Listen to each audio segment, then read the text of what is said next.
Let's try that again. Hello. How are you? It's not as energetic because I don't want to blow up mime for you. I was on a train 15 minutes ago. Literally, then I ran home, and now I am here. And we are having our interview, and Brandon was very patient, and we're very grateful for him for that. So, hello. Good evening. I hope you're all having a great time. It's cold. I spent 2.5 hours waiting at a train station to get a train home. You've got hot food, so you can put something around your hand. Yeah, I'm a little scrambled. So this is going to be a bit of a, like, it's not quite a hot exit. It's more like a hot exit, everybody. Yeah. Hot exit. Whatever the entrance version of a hot exit is, that's what we're doing this evening. Welcome to stream. This is not quite the last stream of the year, but it is the second to last stream of the year. My sweater is rather nice. Thank you very much, Wendy. It's a lovely color, and I enjoy it. It has nice detailing on it, but you can't see that because I'm sitting down. But I appreciate the compliment. Thank you. Tonight, we have a wonderful guest who we're going to music dork with, and I'm very excited about this. And we will introduce him in a moment. But I haven't talked to him since about 7 o'clock this morning. So, hi, how are you? Hi, baby. Are you good? I'm good, yeah. Did you have a good day? I did, okay. Yeah. I had fish tacos, neener. You probably had a better day than me. Okay, I'm sorry. That's fish tacos, dude. I did have fish always tacos. The best. That does rhyme. Yeah. Alasdair shirt is also lovely. Yes, we've done that whole coordinating couple thing again. It just happens when you live with someone long enough. Your palates collide. You just can't avoid it any longer. When palates collide. When palates collide is the good title. I have to remember that. I like that. It's the lowest stakes remake ever. Instead of planets colliding, it's just, hey, when palates collide. Oh, hey, nice. We have complementary shades. Okay. Yes, exactly. Okay, this is weird. Let's talk to Brandon because that's what you're all here for this evening, right? Okay. Our guest tonight is the extraordinary Brandon Boone, composer for so many things: the No Sleep podcast, Slay the Princess, and we're going to be talking about the Slay the Princess music, Scarlet Hollow music, Scarlet Hollow, and a whole bunch, and all more. That other music that we get access to because he has this fantastic subscription service, and then he just gives it all to you, and you're like, oh, I have an abundance of riches. It's amazing. It is a literal fire hose of music. It is the best thing. Yes, just the best. Composer all music. So we're gonna music dork for a while, which is great. And I really wish I'd had time to prep a little bit more of an introduction to Brandon, but why don't we just bring him on? And let's just bring him on. And we'll just say hi. So this is the part where we put on our headphones so that Brandon knows that we're about to go live. And you're about to drop things. It's fine. We're just going to style it out. It's all good. Hi, Brandon. How are you? Hello. Good evening. Thank you for joining us. I like your t-shirt. Very nice. Well, thank you. I had to wear it, of course. And I know it was my job off camera to try to make you guys laugh, but I was laughing the whole time, so I failed at that miserably. We really ought to name this interview series "We Just Laugh for an Hour" or so, or something like that. Because we really love to talk to other creative people because we're very blessed in the fields that we work in, that we run into lots and lots and lots of creative people. And there's, the one experience that we all have, like at events or conventions or, that we try to replicate with streaming is, can we just dork out for a while?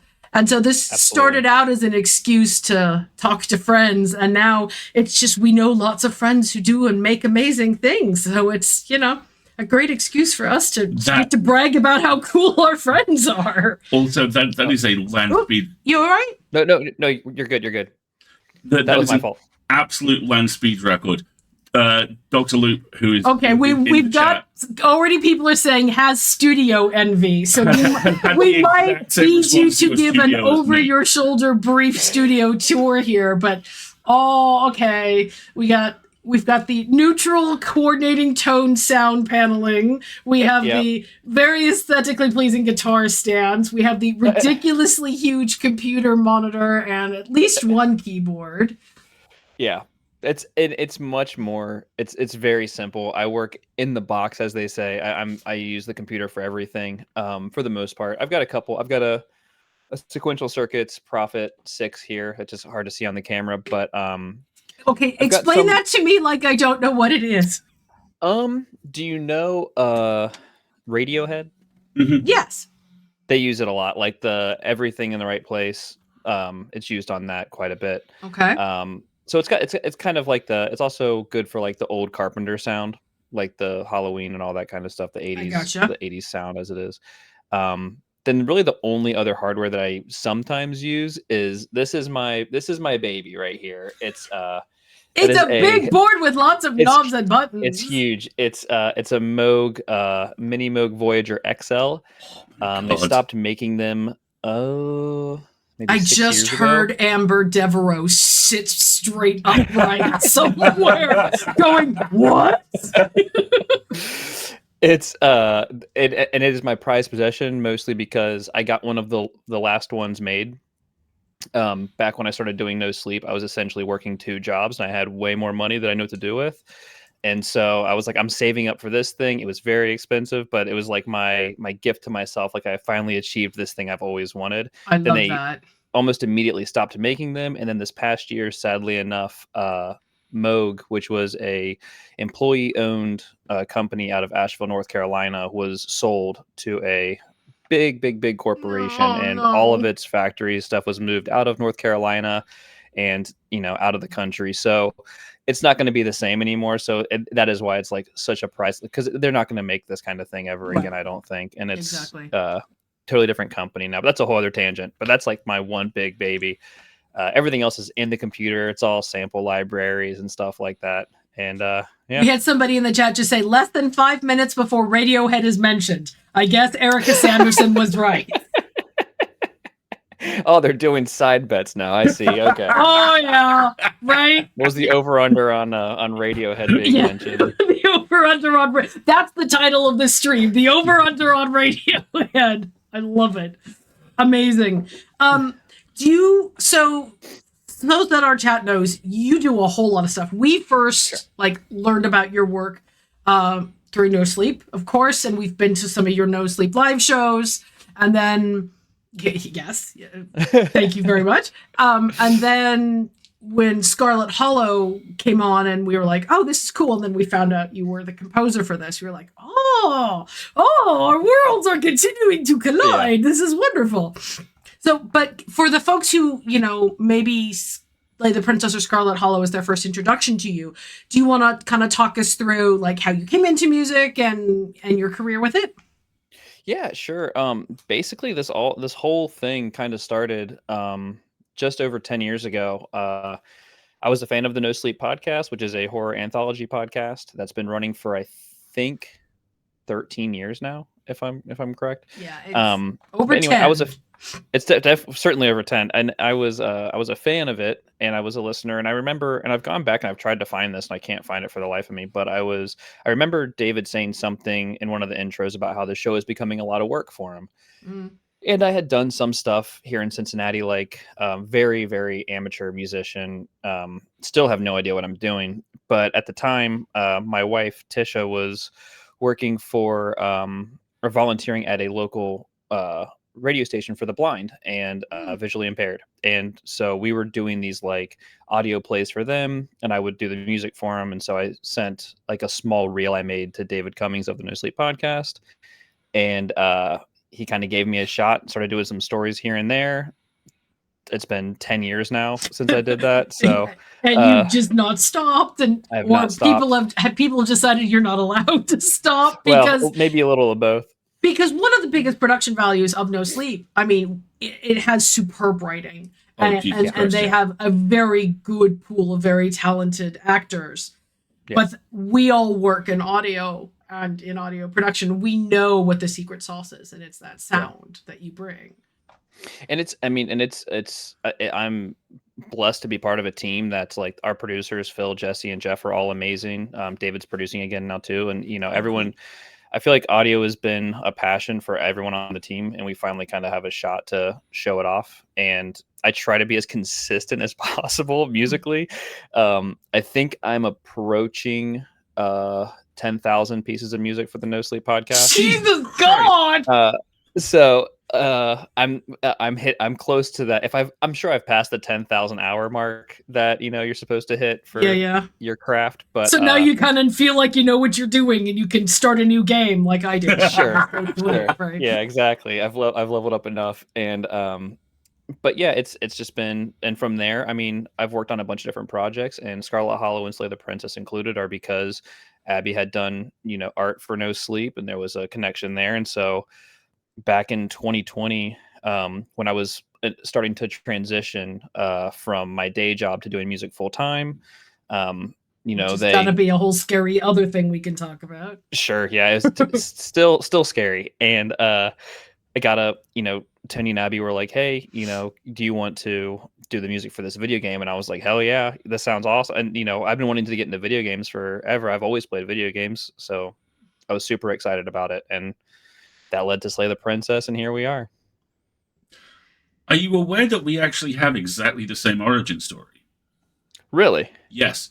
I got into podcasting because I listened to a very early episode of Pseudopod, and Mer announced that she was stepping down as editor. And I went, I'll do it. I have a voice. And Ben just went, and 16 years later, here I am. And you have the tattoo to show for it. Yeah, exactly. I did not know that. I did not know that it was started by somebody else.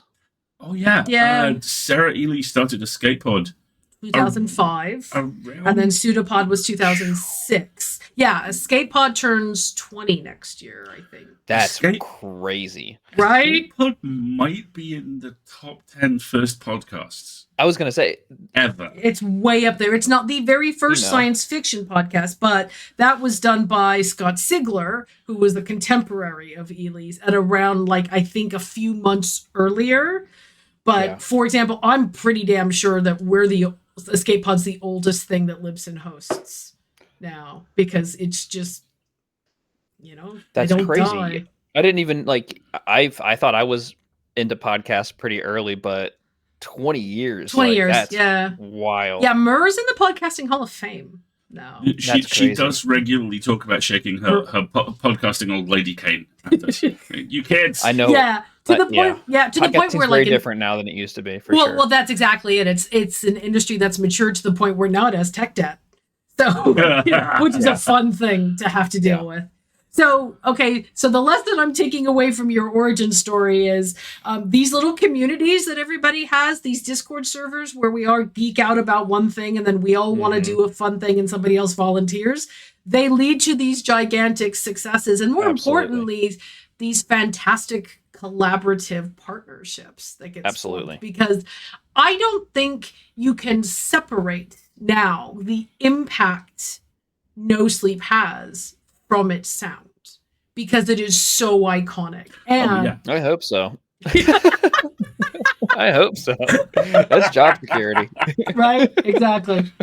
I mean, I would go one step further and say you can look at a lot of shows and you can look at a lot of audio producers working today who are directly influenced by you. Yeah. Oh, yeah. The sound beds that Magnus used and that Alex painstakingly whittles as decibel by decibel, you could draw a straight line from those to your. Really? Yeah. Oh, yeah. Absolutely.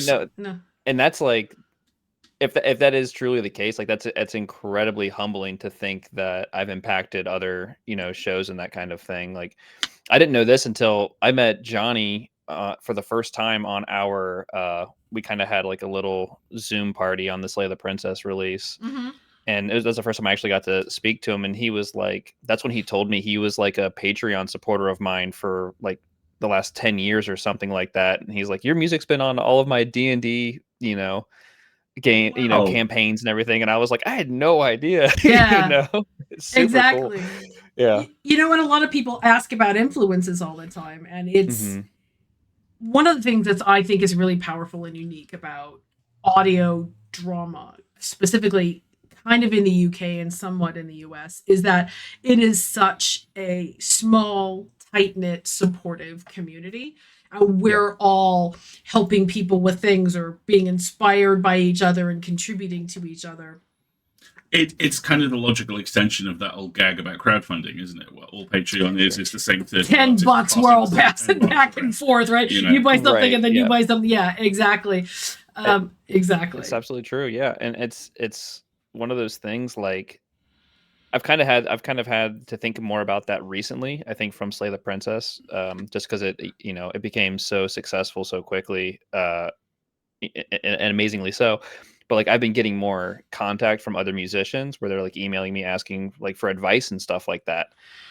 And I'm like, I don't fucking That's know. a hell of a Like, I don't corner. know what I'm doing. Right? That's a hell of a Like- corner when you turn it, when you well, because like think about the stages of this thing, right? Okay, because like contemporary experiences, you're a fan of a thing, right? Like a lot of the people in our chat that we see week after week that we love dearly are all fans of the Magnus Archives, and they're fans of him, and that's how we interacted with them. And then they come in and they listen to us talk about our influences and our exposures and are the things that we love, and then they become creators, and then they produce their own little shows, and then they've got this whole like community that they're building. But you're talking about kind of that next stage where you just don't stop and you just keep going, and then all of a sudden you look around and you're the adult in the room and people are asking you questions. Like it's hard to think about how like, you know, I'm 36 now, and so I started doing this in my 20s. I taught myself piano at 25, and so you give me hope. I'm trying to learn. I played percussion my whole life, but I can't play. It is a percussive instrument, and I can read sheet music, but I can't read for pitch. So I'm trying to. Do you know Duolingo teaches music now? That's how I'm trying to teach myself. Really? Yeah. They just added it. You can do music and math as well as languages now on Duolingo. So really I'm literally like, I'm going to try and teach myself pitch on the scales again because I've never learned it. So sorry for the tangent, but thank you for the hope. I appreciate it. It's true. Like I have these guitars behind me, but I can barely play them. I'm a terrible guitar player. And you know, when No Sleep stuff started, I thought I should probably get, you know, some knowledge behind all this stuff, and so I took like 2 months of piano lessons, and then from there I just started teaching myself because it was too expensive, and like YouTube videos, and I ordered the first 2 music theory workbooks from Berkeley University, and just started going through those and teaching myself music that way. But yeah, so I thought I was getting started late I was 25 at the time, and now being 36, I'm looking back and I'm like, man, I was just a kid. And it is like you said, like being the adult in the room, there is like, I'm getting, you know, I'm talking to other musicians that are in their like late teens, early 20s. And it is a huge age gap. So it is like, you know, I do feel like there's a generation underneath me that is now, and it's weird seeking advice from me, but you know, I'll give whatever advice I think I have. You know, it might not be the best advice, but it's words out of my face. So there's that. I mean, and sometimes like being in a position where you've had that experience is like, look, I don't know if this is universal, but let me try and save you these 3 things that ruined my life and cost me a year. And maybe that's enough. And then a lot of the other aspect of it, probably more so that I deal with, is I'm really passionate about independent creators having basic business skills, because there's a whole lot of exploitation that goes on. And especially 4 or 5 years ago, as podcasting became a thing that everybody knew what it was, there was a whole lot of speculative, here, I'll give you $1,000 and I owe your stuff kind of thing. Are there like types of questions that you get asked now that you're like, I never would have been expected to be asked a question like that? Like, do people ask you about like, how do you store your files, or, you know, other things like that? It's weird because I mean, most of what I get asked is, you know, how do you get started? And it's like, that's tough because I took a shot 10 years ago and it just kind of worked out for me. And you can't really teach luck, but you can teach like being ready. And I've talked to people about this before, like, I went to PAX in 2013 and watched a panel on video game music, and the guy, I forget his name, that was doing the thing, he said, he's a video game composer, and he's like, the only friends of mine who didn't make it are the ones who quit. And that's something like that I've like held dear this whole time. Like, just be tenacious, do not quit.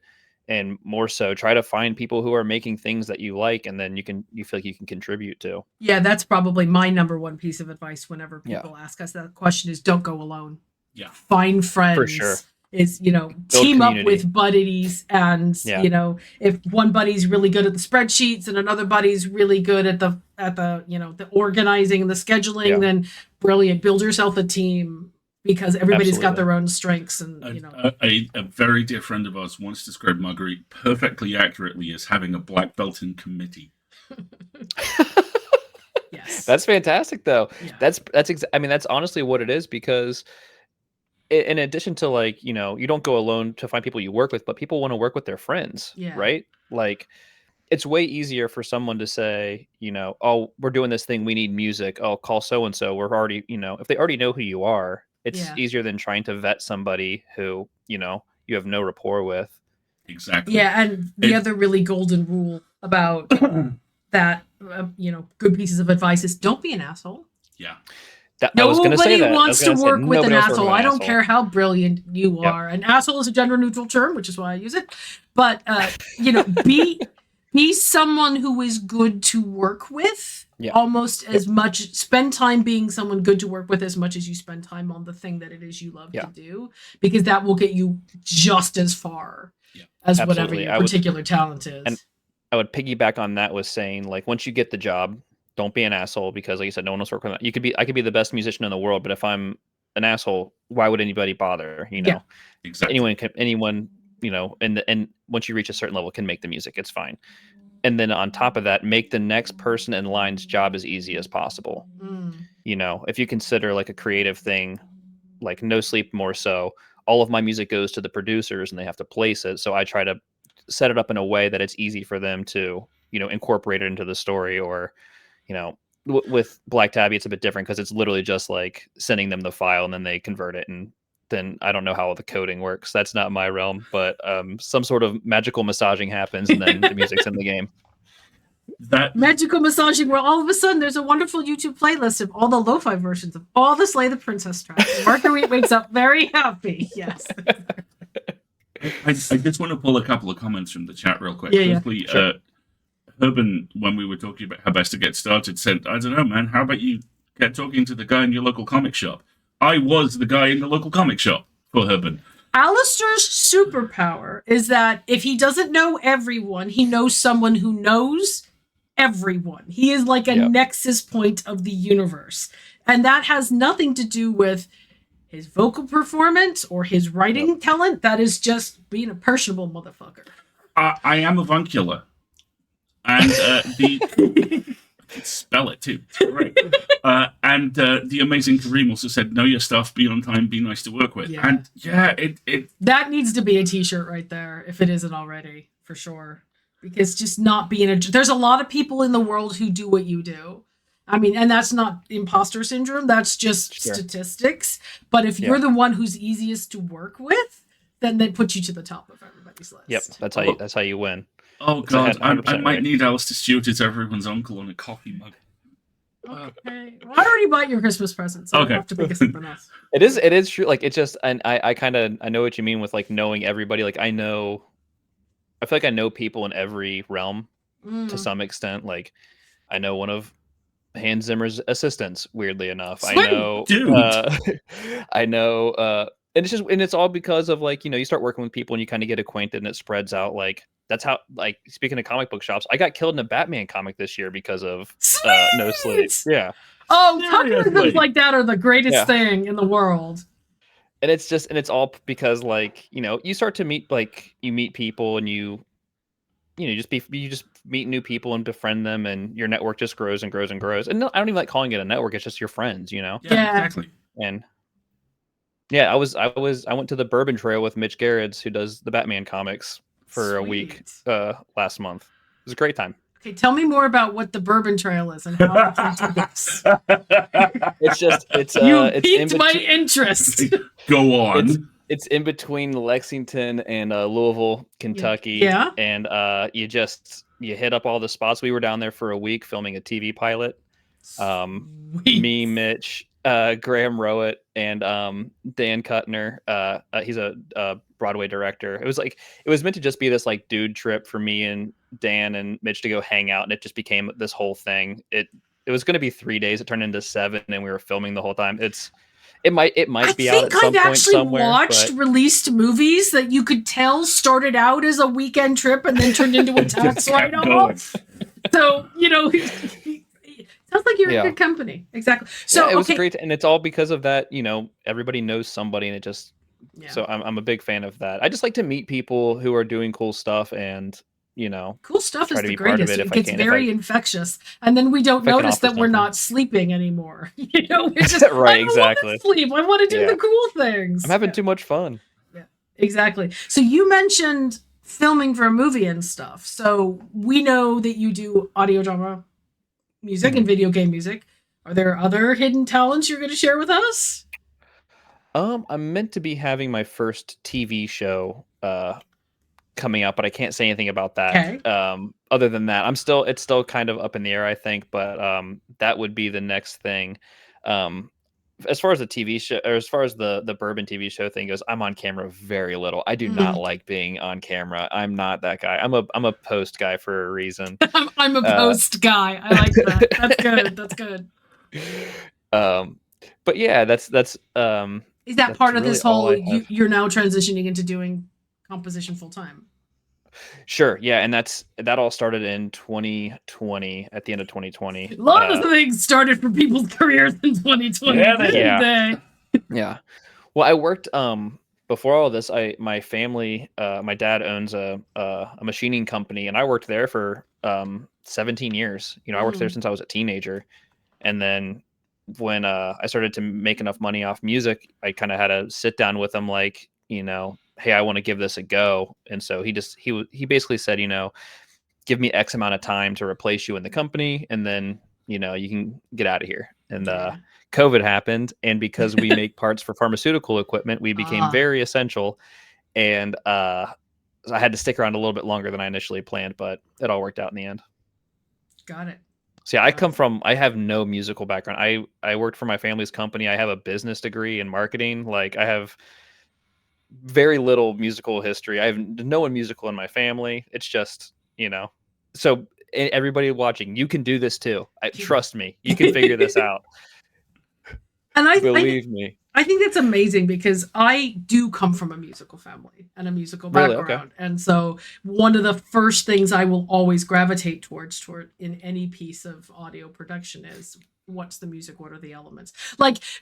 This is bad, to the point where we owned the Hamilton soundtrack, and I refused to listen to it until I'd seen the play that we bought tickets for 18 months in the future. Wow. Because I have this she held to that too. I have this really strong preference of, I want to experience this as the creator intended it to be experienced the first time. Sure. Because I have, kind of headcanon syndrome. Like, the first thing I do is what's going to be it in my head forever. And so it's one of the reasons I really like your music, and I listen to a lot of video game and movie music. You have this unique ability, almost more so than Hollywood film music, to bring emotion into a scene, but at that subconscious level. There's a good analogy that gets used in the publishing world. There's this famous editor named David Mass, and he talks about the idea that you can't tell someone to experience an emotion. But what you have to do is you have to describe the emotion they're having underneath the emotion you want them to experience. So by describing, for example, the sense of anxiety they're feeling, then the more surface sensation of an upset stomach or a dry throat is going to be it feels like it was naturally generated by the person, and that hooks them in a way much more than telling somebody you have a dry throat and an upset stomach, therefore you are anxious. Okay. Yeah. And a lot of, to me, the value of the type of music that you compose is, how can I tease emotions or put you in mental states where you are receptive to the event you are witnessing or experiencing, but in a way that doesn't feel blatant or artificial. And that's really hard to do. Thank you so much. That's incredibly kind to say. And I would build on that a little bit as well, and perhaps be slightly blunter, which is, your music is not manipulative. And so many scores, so many deeply average scores, are manipulative. Forrest Gump is a movie beloved of many people. My experience watching it is one of my fondest memories for very different reasons, which is about three-quarters of the way through it, as my nascent little critical faculty started to go, I don't like this. one of my friends leaned over and went, "Why are people crying?" And I was like, I get it now. I get it now. Yeah. And it was. I think that is the Pixar syndrome. Like specifically, the movie Up was like intentionally designed to emotionally devastate you in the heart for 25 minutes. For the first 15 minutes of that movie, and then expect you to be like receptive. I'm like, maybe we should have edited this movie so that we didn't have to kill people emotionally to like then get them to experience. What's exhausting, right? Like, yeah.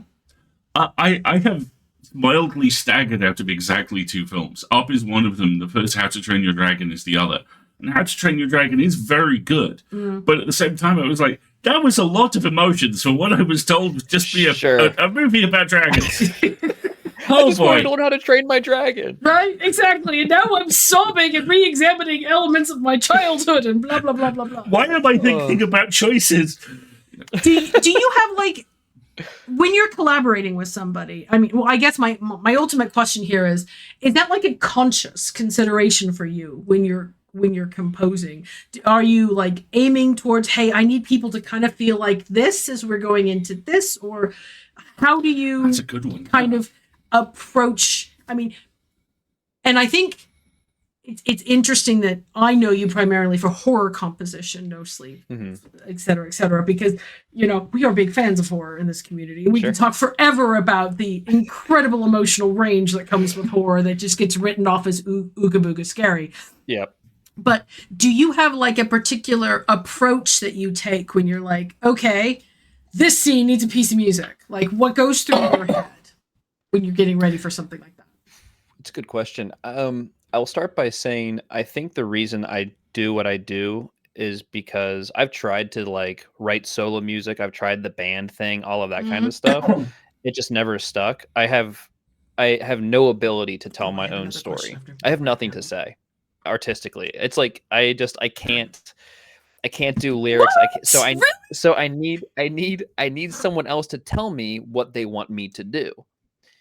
And it works really well for me. And so when someone says, you know, I want, you know, this piece of music to have this idea, I at least it's like I feel like I'm a blank slate, and then I get filled with an idea, and then I know exactly what to do. I have a very good imagination, so I always just like close my eyes and I try to think of what it looks like and sounds like. But without that input, I am useless. I swear. There's nothing I can. I've tried to write songs without any of that, without collaboration. It just does not work for me. It's just. Okay, I have like well that way, I think. 6 follow-up questions on that alone.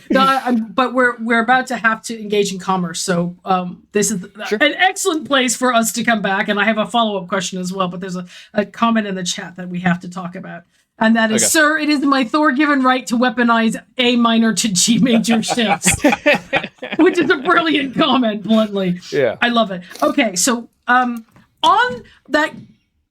Bombshell. I'm literally reeling here because I'm like making this analogy in my head that like, okay, so what you do with music is similar to how I feel like I approach editing.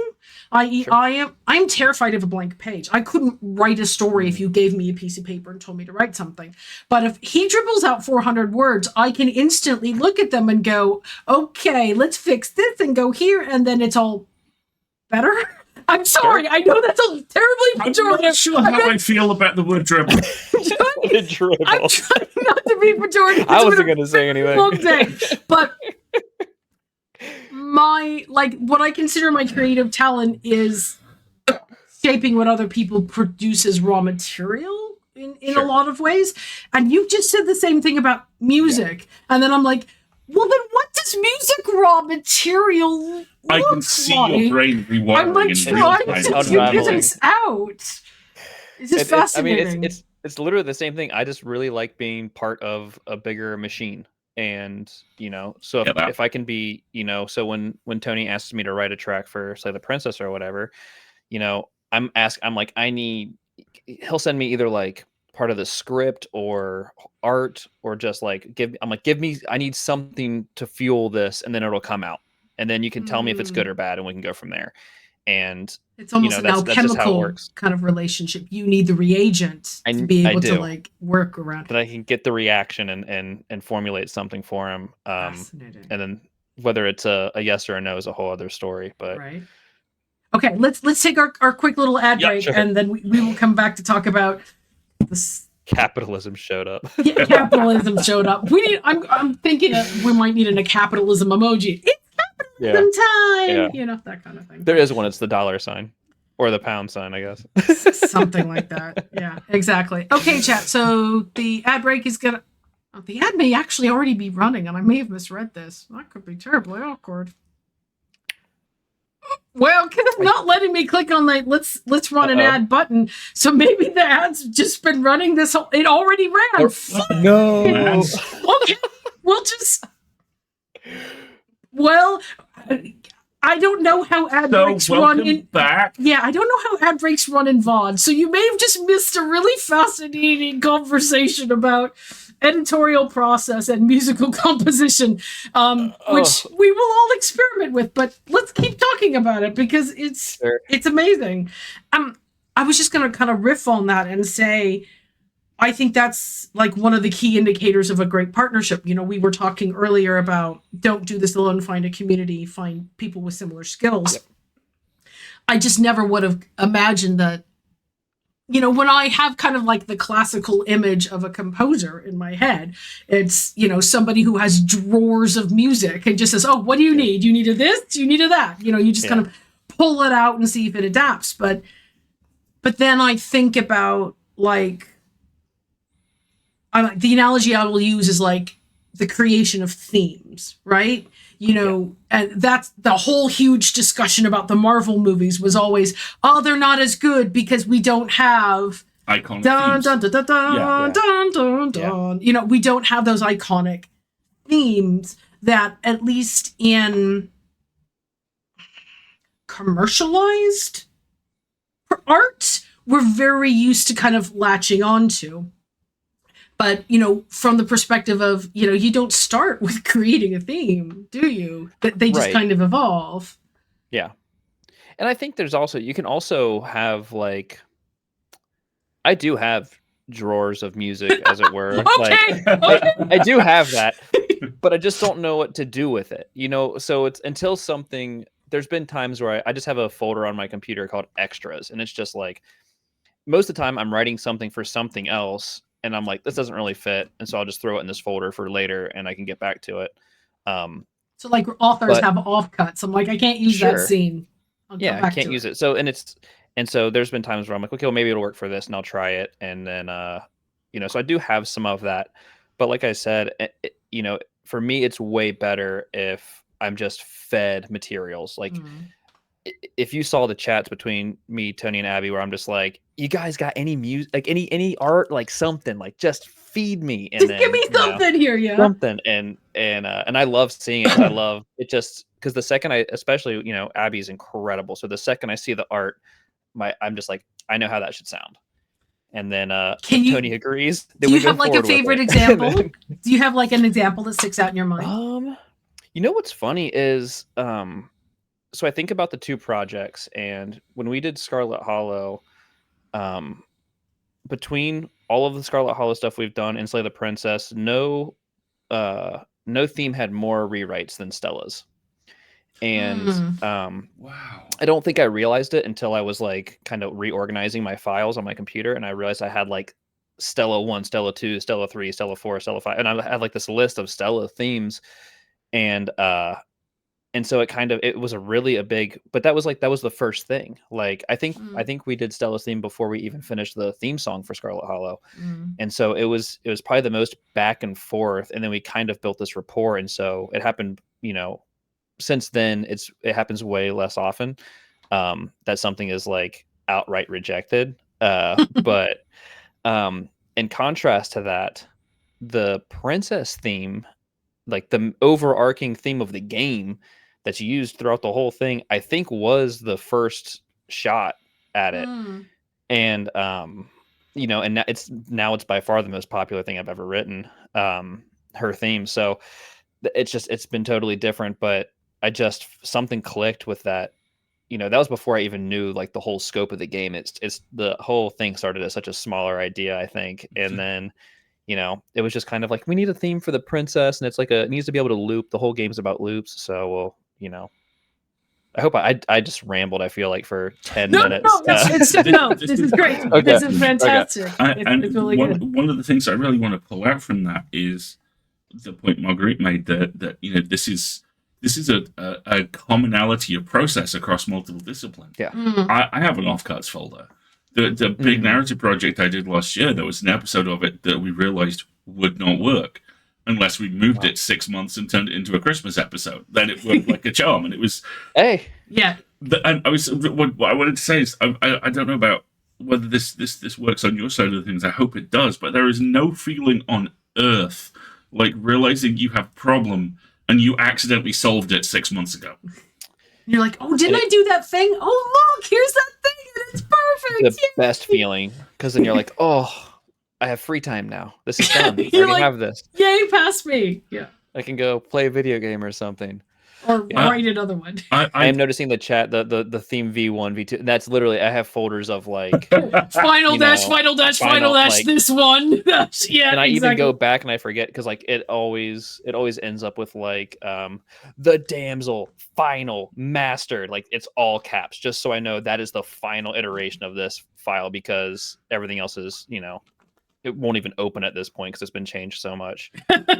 I may have submitted a Star Trek book a couple of years ago with a file name that I did not clean up, which is why my editor's eyebrows raised when he received an email with a file attached to it called Jesus fucking Christ, Alasdair. Just send this one. This is the final one, I promise. For real. The last one, I swear. Yeah, exactly. No, yeah. Wow, we could have like a whole hour of discussion about how the hell do you manage files, and why is nothing ever final, and why do you always come back to it and have to make another tweak later? It's just poorly is the answer to how do I organize files. It's a mess. Yeah. The other thing I find really interesting is how, from what you tell me, the process of building Stella's theme, and because she's so important to Scarlet Hollow, kind of almost mirrors how you interact with Stella in the game. Because she has such a huge journey, especially across those first 4 chapters. Yeah. And I totally get why that piece of music was kind of evolved so much and it was so hard to pin down. Because she's not the same person at the end of chapter 4 by any means. And I think and what's funny is I didn't know any of that when I wrote her. I wrote that theme. The only thing I knew about Stella was she's kind of the like cute cryptid girl in town who's kind of quirky and different than everyone else, and it's like, she's like your bridge to the rest of the holler, and and so what's cool about that is I only knew that about her when I wrote that theme. So as the game evolves and when certain things happen and are revealed about Stella, like I'm as shocked as anyone else. So then I have to they're like, I'm not going to spoil anything, but they're like, we need music for this cut scene for episode 4. And I'm like, oh, God, You're like, oh, no, I need fodder, but I'm also terrified of what I'm about to learn. I also want to absolutely compliment you for getting very audible capital letters on cut scene there, because I know exactly what you're talking about. Yeah. Right?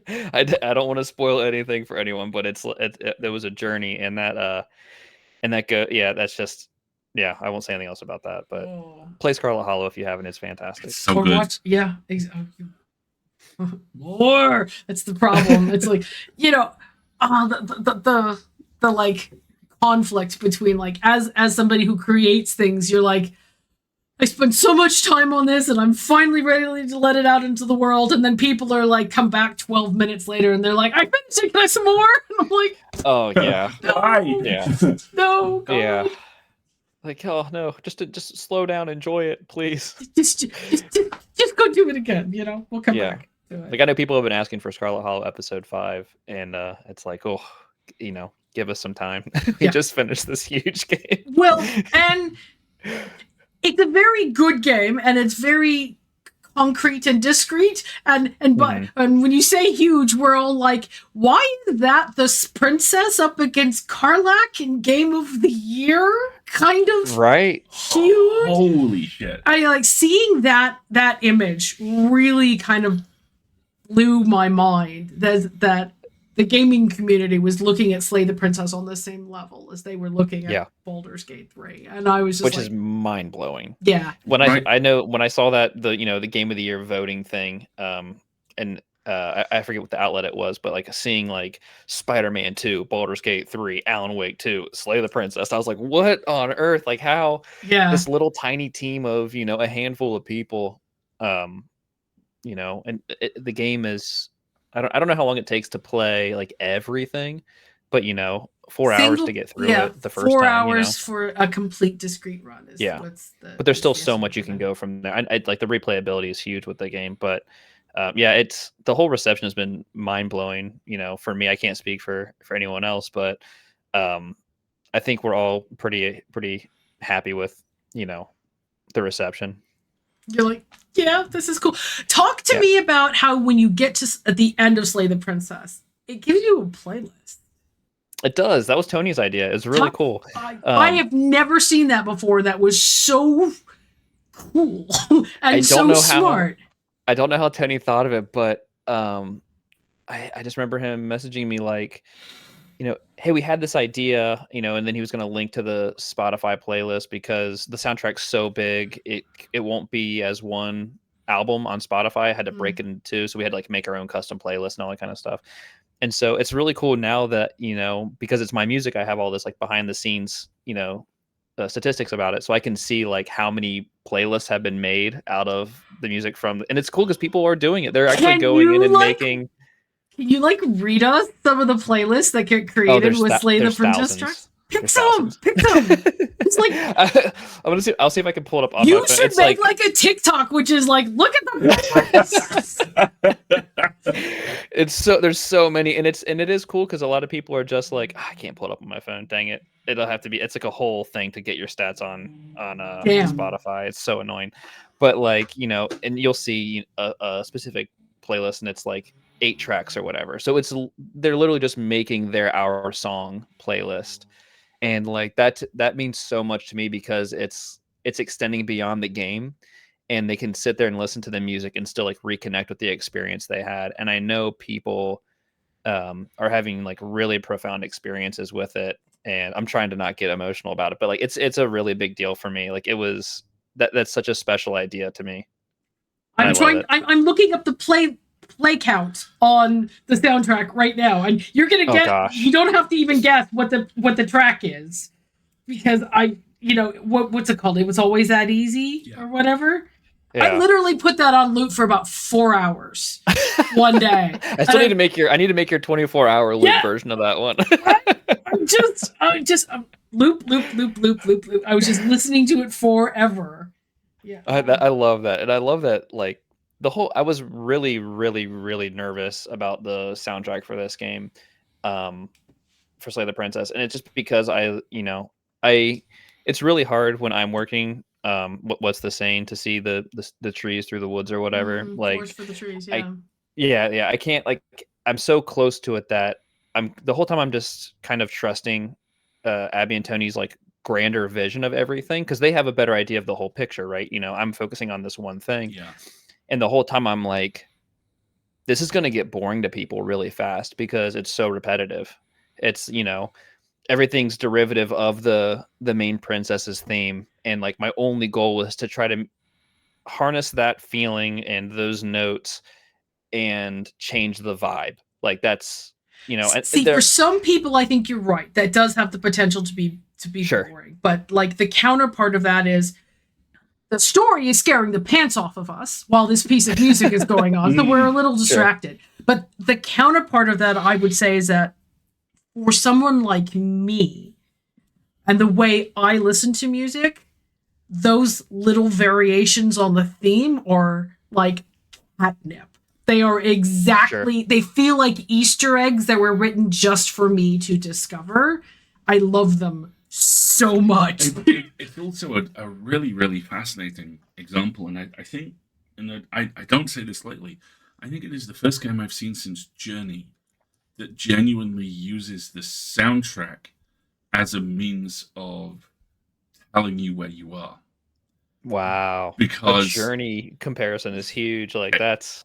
Do you know like that game is very important to us. Like when we were dating internationally before we ever met in person, we would play that game together. And you know how the game will randomly pair you up with people. It paired us the first time we played it, and we played the entire game all the way through. That thing is like one of the pieces of our emotional firmament. That game is so important.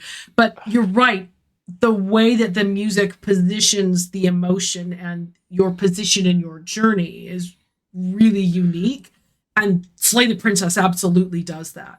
The way that those themes exist, but they take different like focus or emotional value to them, depending on like, are you in the long quiet? Are you at the start of the path? Like, and then it becomes that whole like repeat until funny thing where you're like, it's the same fucking piece of music and I'm back in the same fucking path again. And even better, that thing you do, and I think it hits on either the second or third iteration, where you get to, you are on a path in the woods. Yeah. And it's the same music, but this is the only way I can describe it, you've curdled it. Oh! You're too good at that. You need to stop that. It literally makes me want to like throw the controller away sometimes. I'm like, yeah. I forget what's the term. We have a term for it inside the team, like, because it's the one that's like the one bridge between Scarlet Hollow and Slay the Princess is that effect. What a neat thing to make a thematic through note. I really like that. From Scarlet Hollow episode 3, when you do like the puzzle rooms and all that kind of stuff, and everything gets kind of warbly on you. Yuckification. The term the chat just came up with. I love it. It's like it's I think I can't use the term because it would spoil further things in Scarlet Hollow. But it's that whole thing. Like Tony loves that. It's the whole.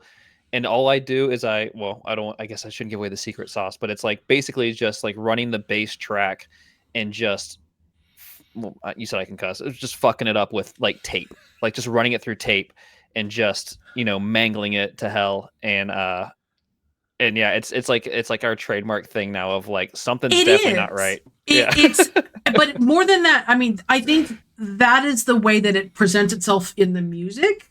Mm-hmm. But Tony and Abby are talented enough, but they also do it with the visuals, and they also do it with the narrative, which is you build this very clear expectation, and then you subvert it, and in a way that is hitting all of your senses. So regardless of how you're most emotionally interacting with the story or its presentation, it gets you.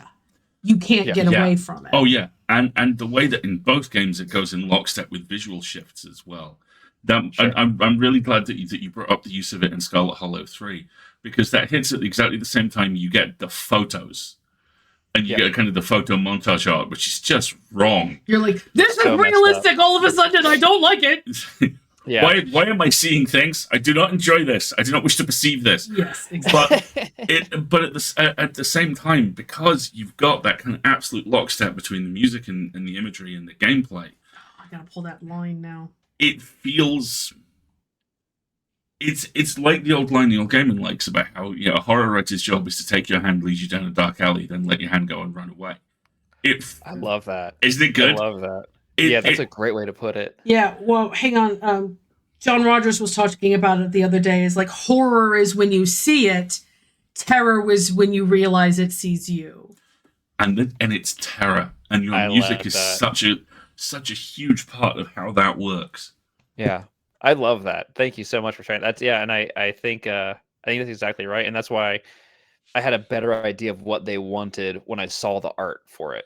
Yeah, for sure. Like the first thing they sent me was an image of Stella in that, and I was like, oh, this is very not okay. Yeah, and I'm a very visual person, so trying to connect that with sound, and it's just how can I think curdling it is a great way to put it. Like that's exactly how it feels. Like it's just curdled and wrong, and it's it's molding or something. Like it's just, but it's still recognizable. You know what you've lost. You know what it's supposed to be, but it's not. And so there's that sense of not just subverted expectation, but also something has been lost, something has been taken from you and turned into something kind of against your will. Yeah, it's got that real kind of through the looking glass effect, because you can see, your brain can see where the music that sounds normal is, and it can also see that you're not there. That's really cool. Yeah, and I'm trying to think now. Now it's like I'm having all these memories from writing that stuff, and it's like there was a because I always ask for reference tracks, because it's easier. There's two ways to approach it. I can send you stuff until you tell me what you want, or if you already have an idea, you can kind of send me. We want something like this. I forget what it is, the piece of music, but it's like it sounds like music in a retirement home through busted speakers. So that kind of like tinny, literally what it is. So it's really tinny and kind of distorted and kind of like, lo-fi kind of sound. And there's something weird. It's like weirdly upsetting, but it's also kind of nostalgic. It's a really bizarre feeling that kind of, comes over you when you hear it. I wonder if that comes because one of the things I maintain, I don't know if this is accurate or not. I've never asked Tony Nabby this, but there is one sequence in the most recent chapter of Scarlet Hollow that pings me very hard as I know exactly what sequence of Silent Hill 2 that comes from. And so I think Silent Hill, when you talk about tinny distorted speakers, I'm like, that sounds like a Silent Hill based kind of influence, and I'm wondering if that I love that you go there, and your comment about the old folks home instantly jumps me to the John Carpenter movie in the Mouth of Madness, and there is a moment about halfway through that where one of the main characters is committed, and it's a great film, and much like Scarlet Hollow, it's one of those things that you should kind of come to cold, but it's one of those points I kind of cherish, where I'm the sort of person who every now and again is the only person in the theater who laughs at a particular beat in a horror movie.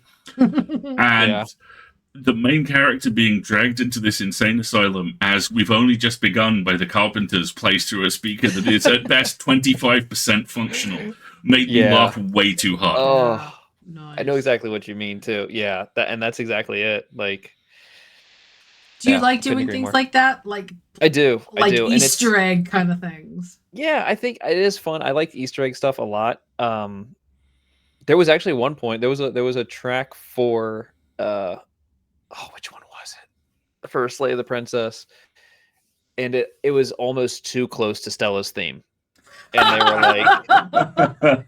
they were like, you can't do that. So yeah, we don't want that. We don't want it to be so, it's not subtle enough. So that is text, not subtext. Yeah, exactly. It was in bold print on the cover, I think. I love it. That I had stumbled into the wrong part of music. Like probably the only Slay the Princess fan art I haven't seen is like Scarlet Hollow Slay the Princess crossover fan art. A crossover, yeah. It's got to exist. All I want is in episode 5 to see somebody wearing like a Slay the Princess t-shirt or something. I don't know. Because I don't know how much. I don't know if they have any plans for crossover or anything like that. But it would be a fun little nod, right? Like, well, at this point, if you win a best indie game or something sort of reward, you could do what they did in Toem. I don't know if you know this, but Toem was another little indie game, and it won a BAFTA. One of the British awards, and they put a little BAFTA statue inside. That's cool. The game, and I would love to win a BAFTA. Well, yes, and you should, and I would love to see. I love seeing little references like that where you can tell, like you're in conversation with the audience and the experience of the game itself. Toem has such a lovely, friendly style to it, so it's this really gentle flex. It's just like, oh yes, here's our BAFTA. Now go take photos of lovely things. Yes. I'm sure they would do something like that. There'd be a BAFTA and, covered in dust in the manor or something like that. Or, I'm sure they would do that. We just need more plushies at this point. Yeah. Right. Oh yeah. I've got my Wayne plushie over there. I've got a Scarlet Hollow poster right here. I've got all sorts of goodies around. I'm so jealous. Do you want me to grab it? I can grab it. I totally want to see the Wayne plushie. That's why people can stare over your chair at the studio a little bit more while you walk away. This is great. We are all about props. I love it. I'm a sucker. I'm a sucker for knick-knack kind of thing. So, yeah, I always sign up for the Topatico stuff they do. So I've got the Wayne plushie.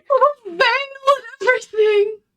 And I have a 7-year-old daughter who loves this guy. Like I have to keep retrieving it from her bed because she likes to snuggle up with him at night, which is that's not therapy waiting to happen. And I also have all of the they do the little keychain releases. You know, I remember the little woodcuts. The Tabitha, the woodcuts. Again, I only have Tabitha left because my daughter has stolen Stella and Wayne. We have the beach poster. I think. Yep, I've got that right here on my wall. I love that one. Nice. I'm such a fan of their work that like it's. I don't know if it's weird to like I want all of the merch. I want all of it in my home because I love it so much. Not weird at all. Not weird at all. Yeah. Especially like you said, if you're somebody who really values the collaboration part of the creative process. Sure. Why would we not want more of our favorite stuff, right? Like I don't know if that's a really common thing, but like I'm just so grateful to be part of it that I'm a fan of it. I love watching people play it on Twitch. I love I love all that stuff. I want to Slay the Princess t-shirt as bad as anyone else, So tell you, we want to do some Christmas shopping. Please. Right, exactly. Please. Exactly. Yes. And it's kind of a weird, like I know imposter syndrome is obviously a thing people are familiar with, but it's even more so when like you're a fan of the thing you're working on. It's a weird feeling, but I wouldn't have it any other way because that's why I'm so passionate about it, and I want it to be as good as I can make it because I care so much about it. And that's wonderful. And you're obviously very skilled at it. And thank you so much for talking to us about it. I know my pleasure. We've got a bunch of questions that are starting to rack up. Sorry, so. I will talk. No, I'll talk for hours and hours and hours. It's all good. Yeah. Slay the. Oh God. Oh no. You know what we need? We're talking about Slay the Princess merch. Plushies. There would have to be a lot of them. But what if we did ye old paper dolls? Like a Slay the Princess paper doll, and then you could put the different outfits and stuff on. Oh, a chess set! A chess set with all the different princesses and then all the different other things. Yeah. Wow. All the pawns are just the paranoid. Like, yeah. The skeptical is my bro, man. Back off. I'm like, yeah, you ask those questions, boy. Yeah. My heart went out to the cheated. Just that whole kind of, this is bullshit. We can't win. Yeah, I love that one. The cheated is one of my favorites for sure. Oh, very much so. Okay, mods. I know that we've been kind of stacking up some questions for Brendan. So if I'm going to try scrolling back. We'll see if this is at all successful. But let's see. I know there's questions because normally I'm better about like keeping track of them, but I have not done a good job of keeping track I will of them. say, I saw someone in chat mention Philip Glass, and there was a Philip Glass track that was a huge inspiration for the tower. Tell me. Racking my brain, trying to remember what it's called. So I'm a big comic book fan, and Dr. Manhattan is one of my all-time favorite characters. Yeah. I'm a big Dr. Manhattan fan. And the song in the Watchmen movie that plays when Dr. Manhattan is describing time and all that kind of stuff. I'm on it. It's I should have it on my phone because it was a reference track. Hang on. And I found the list of questions. I'm just pulling up my Philip Glass albums off my phone. Right. To see if I have a guess. Oh, do I not have it saved on here? I don't. I only have. I'm seeing it as Pruitt, Igo, and Prophecies. That is probably it. But it's like that. It's like that organ, arpeggio. And that was like that. For some reason, I started, when I was working on the tower, they were like, "Have you tried doing the princess theme in with an organ?" And I was like, "That sounds like a terrible idea, but I'll try it." And because I don't like the organ as an instrument, it's really hard to work with, I think. Anyway, but I did it, and I was like, "Oh my god, this sounds like the Dr. Manhattan scene from Watchmen. Let's go with it. This is awesome. That was a great idea. That's the best idea we've ever had. Let's do it." Have you played Baldur's Gate 3? I haven't. That's I am saving it for my winter break time. Brilliant Christmas. Idea. I'm picking it up on the PS5, and I'm gonna run talk to me after you've played Baldur's Gate 3, and you've met one of the antagonists who you will instantly be able to identify as relevant to this conversation. Okay. And then we will talk about your experience. Strong Dr. Manhattan vibes. Strong Dr. Manhattan vibes. Okay. He is a Disney princess. He gets his own evil villain theme song. Okay. So I'm like the opposite of you in that I've never played the game, but I've listened to the soundtrack. Okay. I do that all the time. I download the soundtracks for movies before they're out, and I'm just like, I just want to hear what they're doing. So I've been listening to the music. It's very, very good.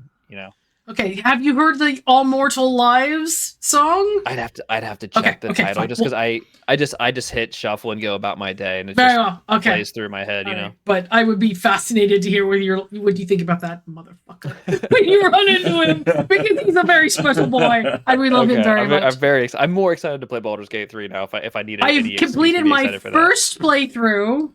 And now I need to play like 6 more. So there we go. I hear it's awesome. It is very awesome. I hear it's the second best game of the year. Yeah, I mean, I hear very similar things. Yes. Okay, so I found my questions. So let's start at the top.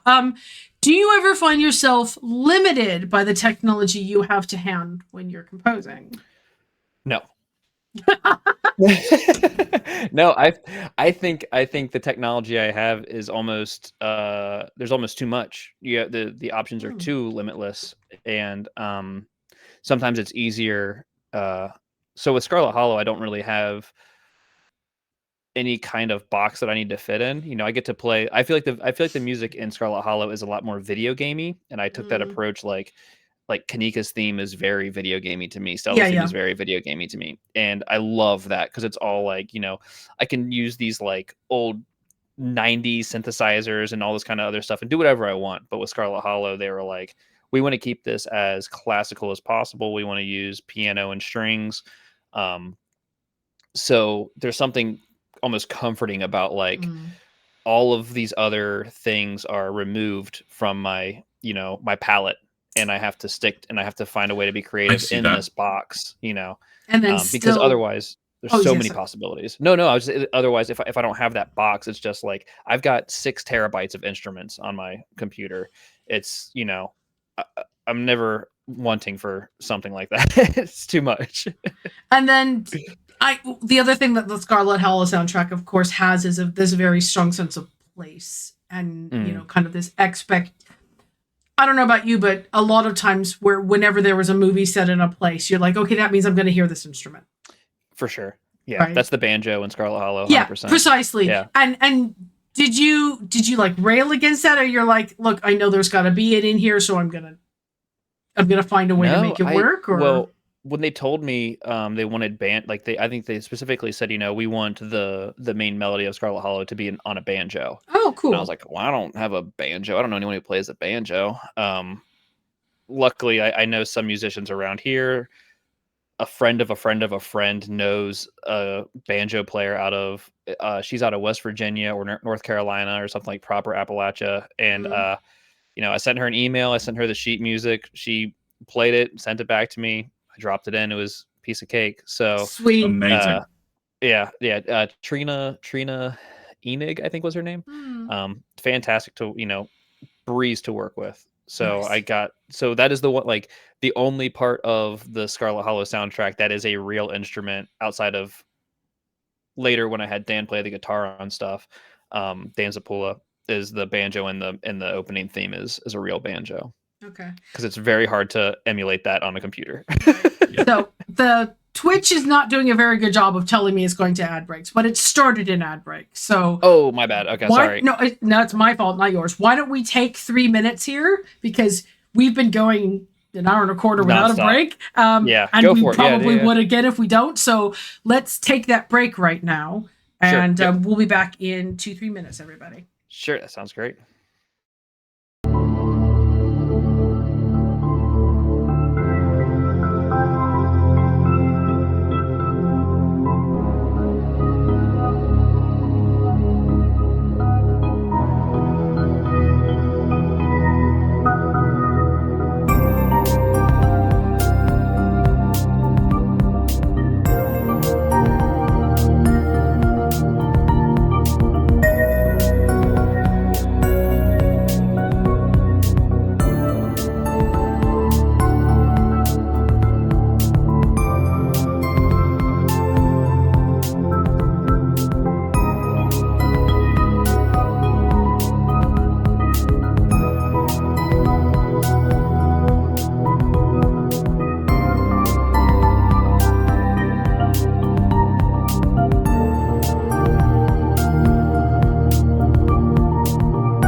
And we're back. Oh wow! Is that from Yeah. your like appearance? Yeah, so this is The Brave and the Bold #1 by Tom King and Mitch Gerrits. So it's like the artist prints of my death. Dude! Yeah. So these are going to be framed. I was gonna say you get those framed up on the wall, Yeah. man. Amazing. Yeah, it's super. It's like the coolest thing that's ever happened to me. That's so fantastic. Chat, we've just been dorking out about Batman prints. It's all good. All right, let me pull up my list of questions again. Here we go. I'm very jealous of this studio setup. I've been a Batman nerd my whole life. So when Mitch was like, "Hey, do you want to be killed by the Joker?" I was like, nothing would make me happier my whole life. People just wanted to confirm that the banjo player was Trina Emig, E-M-I-G? E-N-I-G, I think. Let me double check. That man's been Okay. years. Yeah, cool. I mean, she might not even have a website. I think she just plays like in a bluegrass band or something like that. Okay. Cool. If you have that, it's amazing, but you don't have to. I will ask you another question. Let's test your multitasking no, it is. skills. I'm sorry, it is Emig. Yeah, E-M-I-G. That's right. That's her. Okay, nice. Oh yeah, she's got a website here. Here we go. She does. Okay, great. Yeah. If you ever need Amazing. banjo for anything, she was fantastic. So. Fantastic. I want to look at like book, listen, shows, news, and links. I'm going to look at news and links and see if. Yeah. I wonder if she even has any idea, like, what Scarlet Hollow is. Or right? Like it was such a different scope back then. Yeah. No, totally. Okay, next question here. Here we go. Man, sometimes you just got to be killed by the Joker, right? I mean, yeah. Exactly. Why not? You mentioned teaching yourself new skills like piano and music theory. Do you tend to learn skills because you have a specific project that requires them, or do you kind of collect the skills and find projects for them, or a secret third thing / somewhere in between? I think somewhere in between. Like there's a lot of times where I think, oh, this sound would fit really well. I don't know how to do that. Okay, well, let's learn how to do that, and then you can do that thing. And a lot of it comes from listening to things that I think are like comparable to what I'm trying to achieve. Like a good example of this is we did a series on the No Sleep podcast called "This Book Will Kill You," and listening to like the synopsis and all this stuff, I was like, man, this gives me a very strong like Mark Corvin kind of feel. He did The Witch and Black Phone, and I loved the Black Phone soundtrack, and it's really, really unique and it sounds really different. So a lot of the times it's like, I want to make my version of the Black Phone. I'm going to do my best to rip this guy off and sound exactly like him. Imitation is the sincerest form of flattery, right? And I can't, and because we're, I can't just sound like somebody else. So in an effort to sound like them, it'll end up being my own individual sound. But it comes from a place of like, I want to listen to what this guy did and try to like reverse engineer that sound and try to recreate it on my own. And you get something unique doing that. So it's a little bit of both, I think. Nice. I know skill acquisition syndrome is something that a lot of creatives have to be really careful about. Yeah. And which is why that whole find friends thing is so important, because otherwise you're going to fall down the rabbit hole of teaching yourself 9,000 new skills, and then the creative project just somehow mysteriously never happens, Exactly. As well, Nate, you mentioned the Black Phone, because I ended up seeing that twice. I'm kind of going back over it in my head, and the music in that was exceptional. It's very weird, very different kind of soundtrack. But it's very, very good. And it plays with audio so much as well. A recurrent thing of the phone calls. Yes. And how the audio for the phone calls is shot very differently to the video for it. Yeah. Yeah. If the folks in the chat, if you haven't seen the Black Phone, it is fantastic and almost unbearably horrible. And it's not gore, it's just fucking grim. It's I was Grave of the Fireflies grim? The premise. That's my standard for grim. Yeah. Incoming content warning for the spoilers. The premise is a kid in the mid-70s is kidnapped by a serial killer. And He is kept in a basement in this guy's house where there is a disconnected black phone. And the serial killer's previous victims communicate with him via the phone. It's such an Oh, upsetting boy. movie Yes. that I bought The Mask. I was the grabber for Halloween, and I couldn't do it. I couldn't. Like, the mask is too upsetting looking. It's too scary. Like, I was like, I can't walk around my neighborhood wearing the pedophile serial killer mask. Like, that's not a good look for me. No, just yeah. this doesn't Yeah. feel right on my face. But I was such a fan of the movie. I was like, oh man, and the mask is like legitimately scary, I think. And so I was like, this would be a great Halloween costume. Regretted it as soon as I put it on my face. You're like, why There's is no this way. in my house? Why did I do this? I should get rid of Yeah. this. This is bad. Sorry, Doc, about that, but that is my standard for horrific movie, unfortunately. Scrape likewise. We have a comment. This isn't so much a question. It says, I found it really interesting when Brandon was in the chat while you were playing Slay the Princess, how he'd mentioned things he was doing with the music that were having a huge emotional effect by their stealth until he pointed them out. Again, that for me, that's that sweet spot of that layered emotion where I'm experiencing the emotion that you're influencing but not directly causing. Sure. I have no question about this. Just wanted to say how cool it is to have it explained exactly how the shivers were applied to the spine, you know? Well, I'm glad they liked it because I tried not to, like, I watch a lot of streams and I felt like your stream was one that I might be able to like kind of speak up in, and it wouldn't be absolutely. too So happy you did. backseaty or something. Especially because I get so excited about it, especially with all of the, I don't know how spoilery you want to get with Slay the Princess, but like now that we've completed the whole game, I think. Is it fair to? Yeah. To, Okay. We have not experienced every princess, but we have completed the game. But my favorite thing to watch is the shifting mound.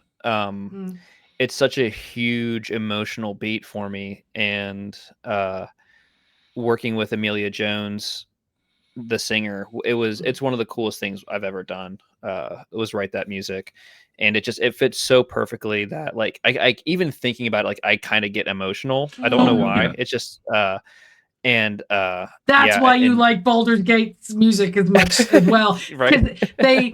It's one of my like go-to examples about how, you know, you cannot overbeat a theme. A theme is perfect when it has the strength to go through all of those variants and those changes and those different emotions and stuff like that. Sure.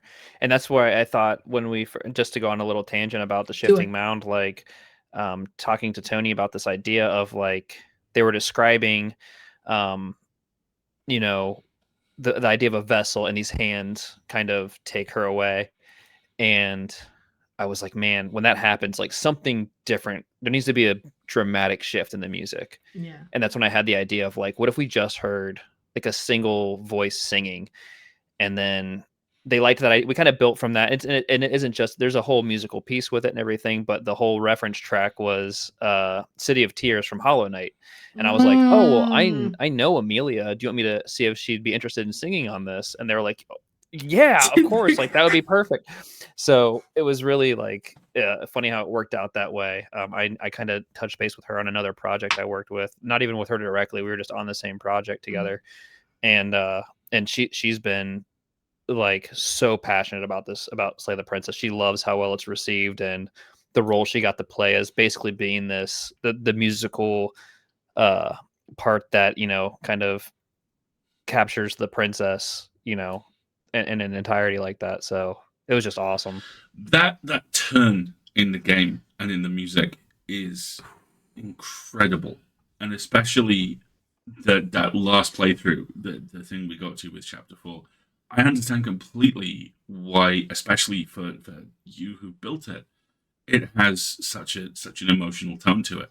Because the thing that really entranced me about Slay the Princess was it is a colossal game, which is actually about something incredibly simple and small and intimate. And this kind of goes back to my earlier point. It is unbelievably easy to produce music that gets in the way of that emotion. Yeah. And it's very hard to produce music that allows you to see that emotion clearly and magnifies it. Or even brings it into being in a way that feels organic and that lets the audience have the ownership of the development of that emotion in that way.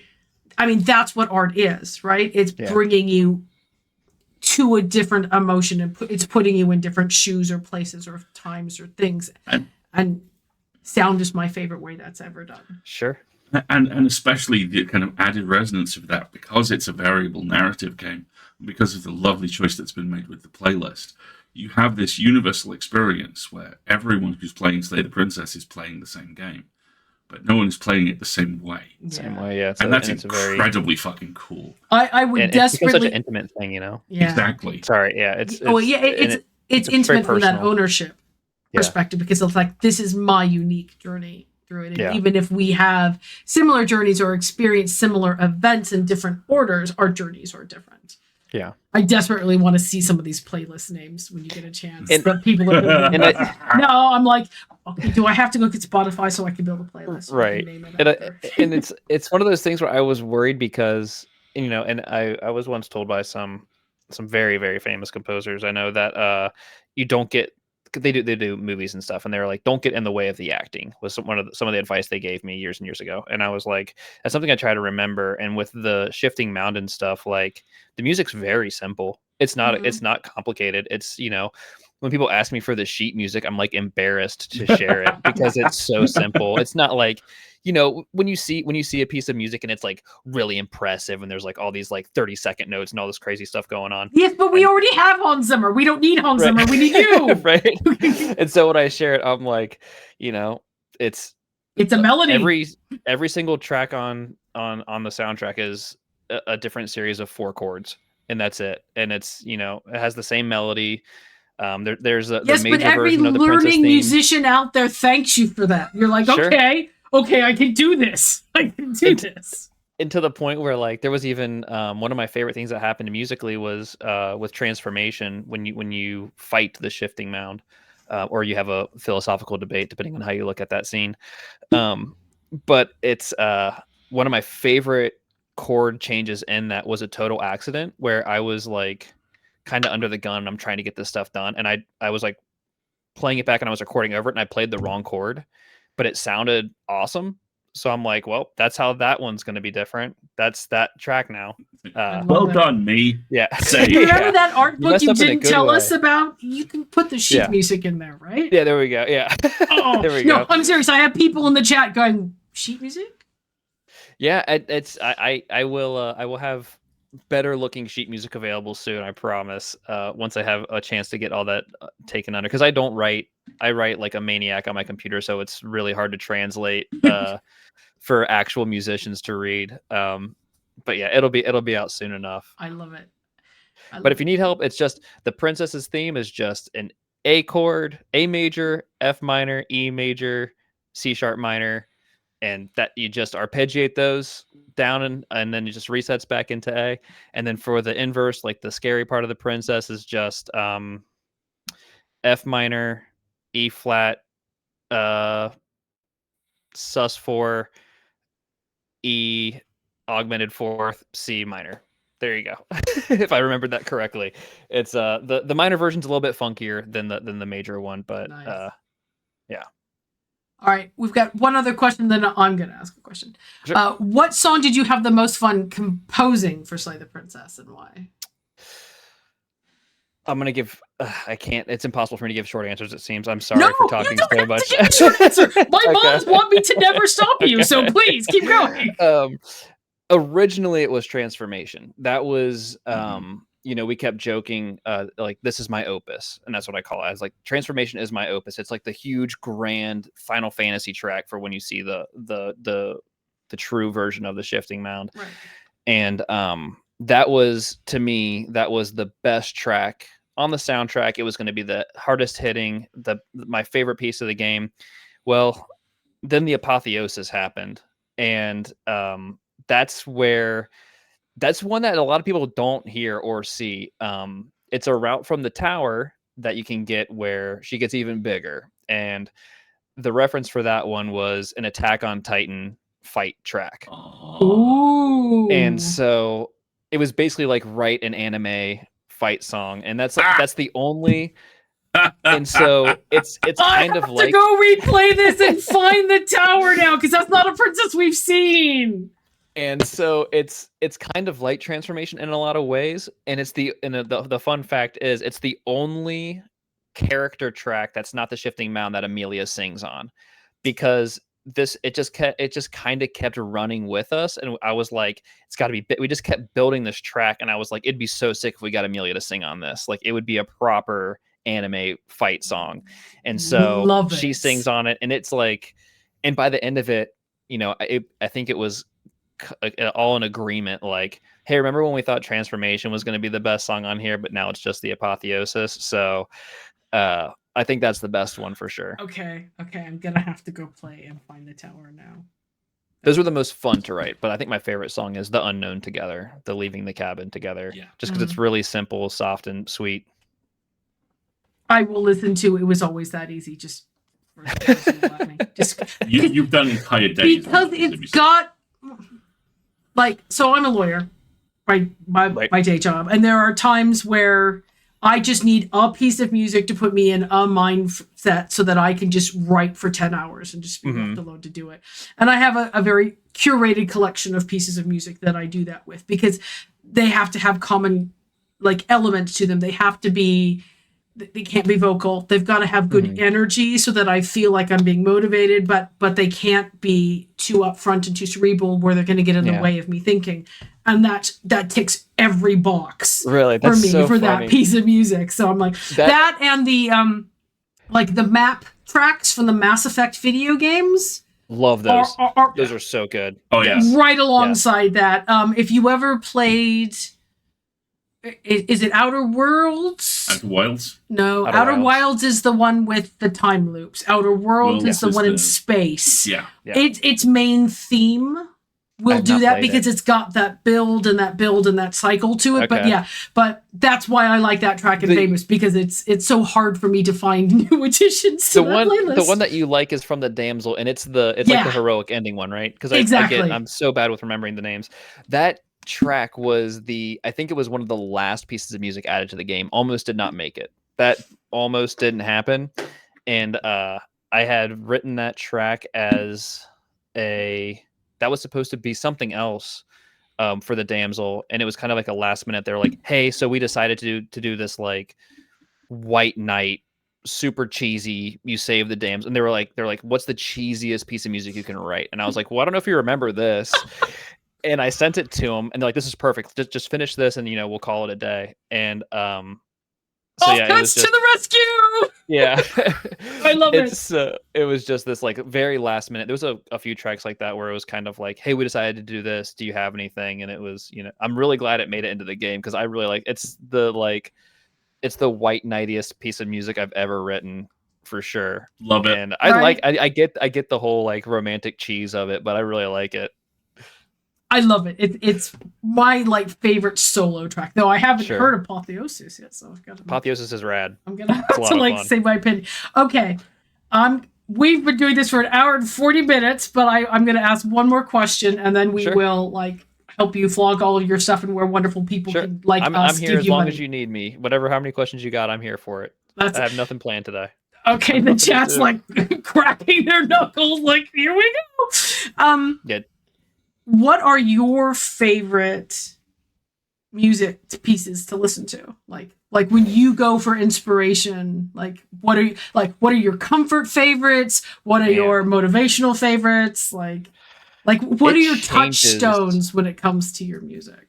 It changes so much. Oh, I know. I mean, there's a reason I have to buy the biggest phones they make. It's because if I don't have half a terabyte of music with me, I feel naked.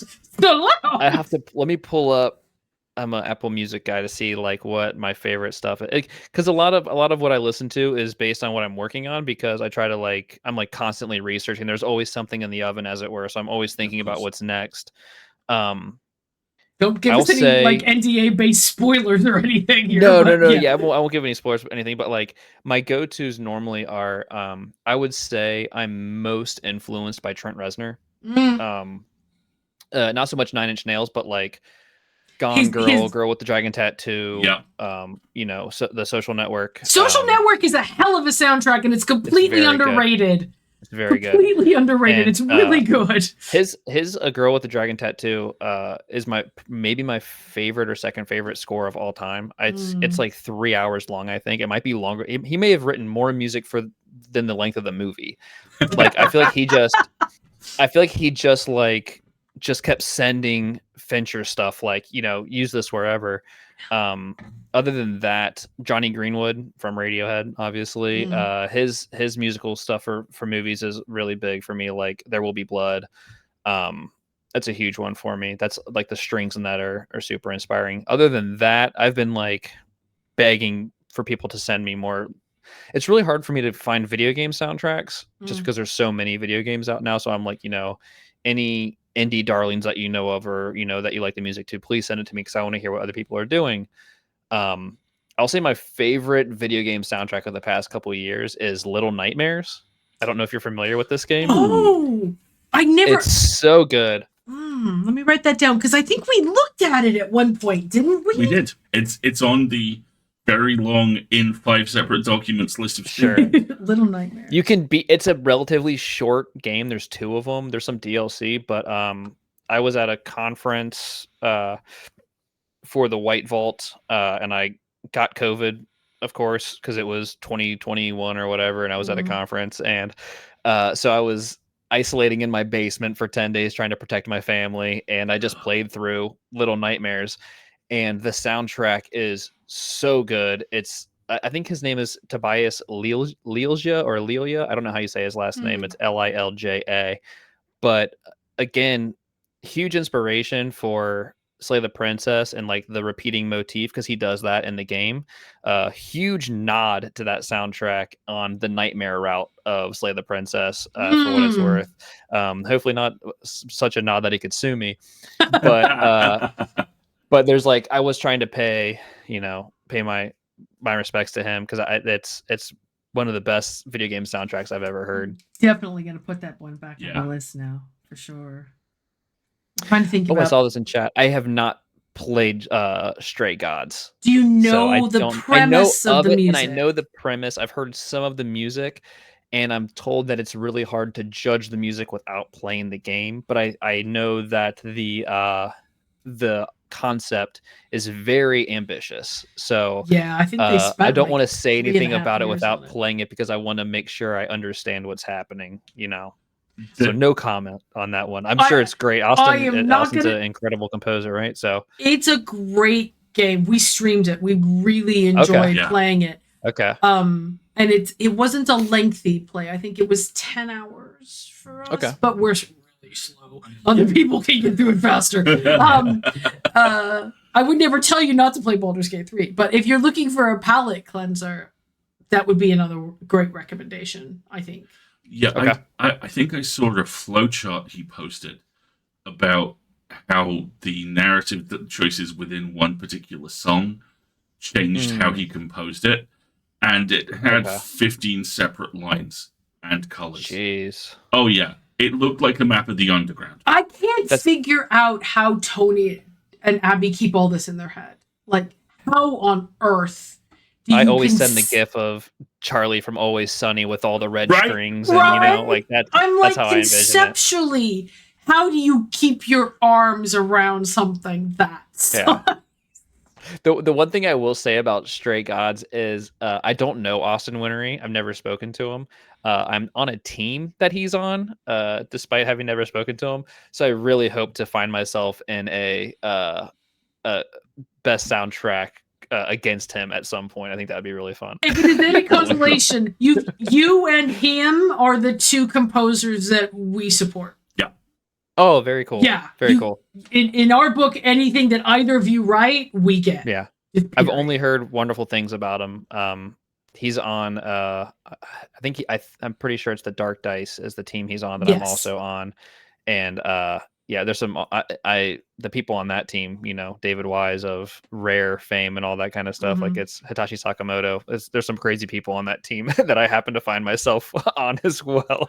Dark Dice, the White Vault stuff, Fool's Color. Yeah. Yep. Nice. Very nice. Very nice. Yeah. Let's not talk about Travis and how he's in other freaking mad genius. Yeah, he is. Caitlin, He's for one sure. of the most creative people I've ever met, for sure.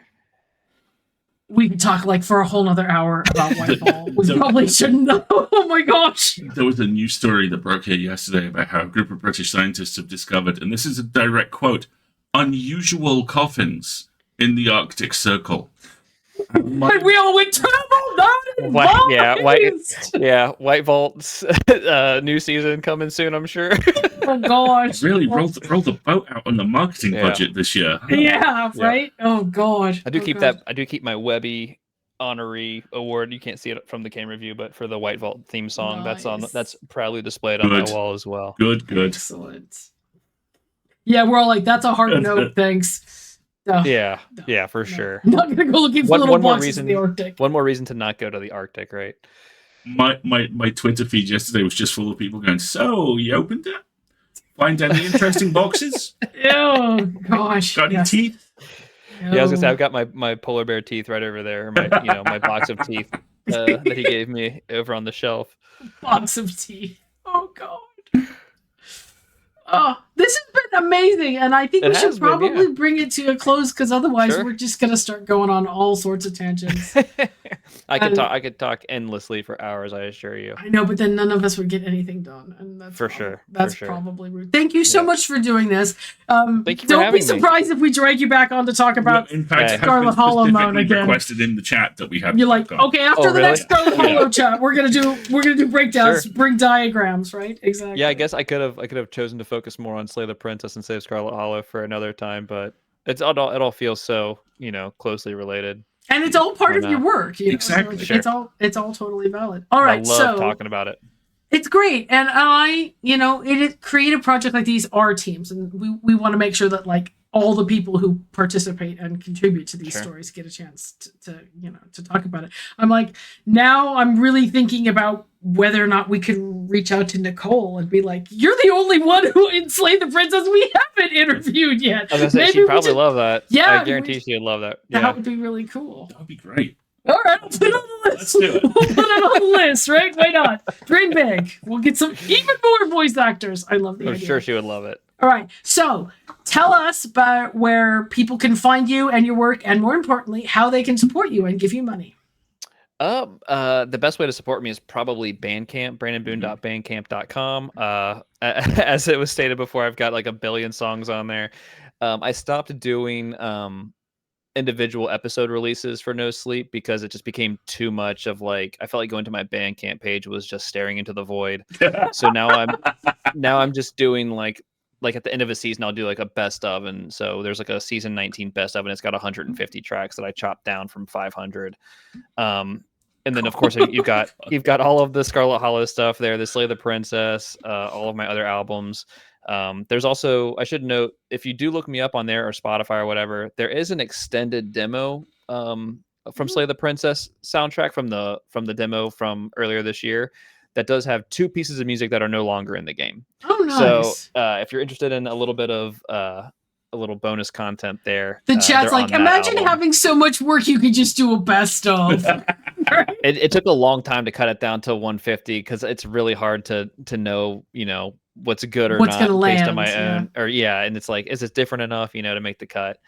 I just try to keep it diverse and go about it that way. So yeah, I'm on Spotify and all that stuff. Wondrous Sound on Twitter, Brandon Boone Music on Instagram. There's only 2 other Brandon Boones, and they don't look anything like me, so you can find me. One's actually a really good bass player out of I think Atlanta, and then I don't know much about the other Brandon Boone, but there's a few of us. But yeah, it's always good to have a mysterious date. Yes. Around out that. I'm the bearded one. Exactly. Thank you so much for doing this. This has really been a great chat. This has been a blast. Really appreciate it. It's been a ton of fun. So, chat, we're gonna just take a little quick break, one more last hurrah for capitalism, and say goodnight to Brandon, and then we will be back to do our wrap-up shenanigans. So we will be right back. Which one is the button that I push? It's that one.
Alasdair is apparently familiar with whatever the shenanigan is. Very excited we get to do this one. But I am not. Chat, really quick before I forgot. I'm real tired. It's been a long day, y'all. It's been a long day, y'all.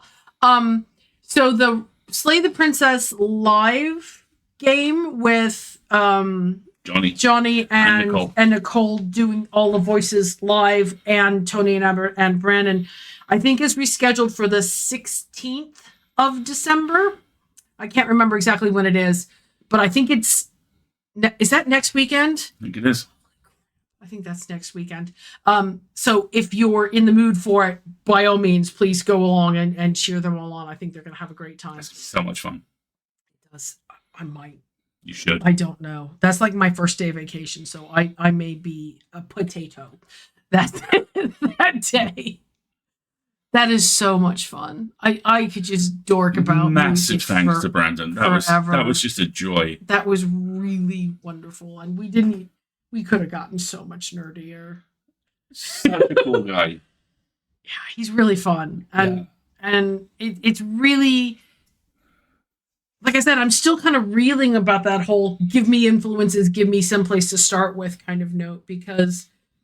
Do you find that reassuring? Yeah.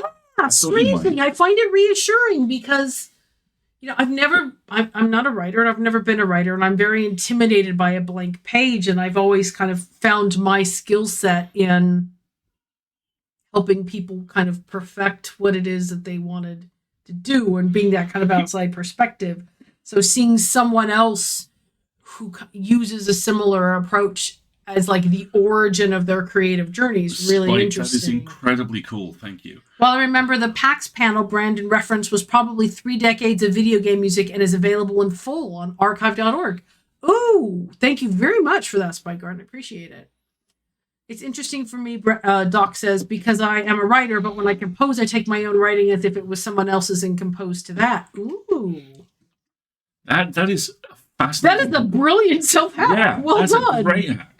Exactly, but okay, fine. If he taught himself to play piano at 25, then I'm going to just keep playing Duolingo and figure out my stupid music. I can read for rhythm, not a problem at all, but reading for pitch is still something I can't do. So, well, somebody's yelling. Probably fine. It's fine. Somebody's yelling outside. Right, so shenanigans this evening. Ducky, if you would kindly put the link in the chat, because yours truly did not have time to program in the buttons, that would be greatly appreciated. We'll probably take turns reading paragraphs, given how hilarious this is. But what is this entitled? Hold on a second. Prancer by, I think the person's name is Tiffany Fortuna. That's a great name. Tiffany Fortuna. Oh, Fortuna. Anyway, okay. Go ahead, you get to start with this. No content warnings involved. Okay, I've tried for the last several months to post this dog for adoption and make him sound palatable. The problem is he's just not. There is not a very big market for neurotic, man-hating, animal-hating, children-hating dogs that look like gremlins. But I have to believe there's someone out there for Prancer, because I am tired, and so is my family. Every day we live in the grips of the demonic Chihuahua hellscape he has created in our home. If you own a Chihuahua, you probably know what I'm talking about. He's literally the Chihuahua meme that describes him as being 50% hate and 50% tremble. If you're intrigued and horrified at how this animal sounds already, just wait. There's more. Prancer came to me obese, wearing a cashmere sweater with a bacon, egg, and cheese stuffed in his crate with him. I should have known in that moment this dog would be a problem. He was owned by an elderly woman who treated him like a human and never socialized him. Sprinkle in a little genetic predisposition to being nervous, and you have concocted a neurotic mess, aka Prancer. His first week, he was too terrified to have a personality. As awful as it sounds. I kind of liked him better that way. He was quiet and just laid on the couch. Didn't bother anyone. I was excited to see him come out of a shell and become a real dog. I am convinced at this point he is not a real dog, but more like a vessel for a traumatized Victorian child that now haunts our home. Prancer only likes women. Nothing else. He hates men more than women do, which says a lot. If you have a husband, don't bother applying, unless you hate him. Prancer has lived with a man for 6 months and still has not accepted him. He bonds to a woman and takes his job of protection seriously. He offers better protection than capital security, in fact. This also extends to other animals. Have other dogs? Cats don't apply unless they're like being shaken up like a rag doll by a 13-pound rage machine. This may be confusing to people, as he currently lives with my other 7 dogs and 12 cats. That's because we have somewhat come to an agreement that it's wrong to attack the other animals. But you know the episode of The Office where Michael Scott silently whispers, "I'll kill you," to Toby? That's Prancer having to begrudgingly coexist with everyone when I'm around. We also mentioned no kids for Prancer. I think at this point you can imagine why. He's never been in the presence of a child, but I can already imagine the demonic noises and shaking fury that would erupt from his body if he was. Prancer wants to be your only child. So, what are his good traits? He is loyal beyond belief. Although, to tell you a secret, his complex is really just a facade for his fear. If someone tried to kill you, I can guarantee he would run away screeching. But as far as companionship, you will never be alone again. He likes to go for car rides. He is heartbroken. Housebroken. He knows a few basic commands. He is quiet and non-destructive when left alone at home. And even though we call him Bologna Face, he's kind of cute to look at, I guess. He also smiles when he is excited. His ideal home would be with a single woman, a mother and daughter, or a lesbian couple. You cannot live in an apartment or a condo unless you want him to ankle-bite your neighbours. We already addressed the men and children situation. If you have people over, he would have to be put away, like a vacuum. I know finding someone who wants a chucky doll in a dog's body is hard, but I have to try. Prancer is available through Second Chance Pet Adoption League. He's in New Jersey, but can be adopted anywhere in the general tri-state area. If you've always wanted your own haunted Victorian child in the body of a small dog that hates women and children, please email this address. Oh, also, he's only 2 years old and will probably live to be 21 through pure spite. So take that into account if you're interested. There's apparently an update. Oh God. Prancer, the Victorian child, haunted Victorian child dog from Viral Ad has been adopted. Good news. Go ahead. Prancer has been adopted. You go.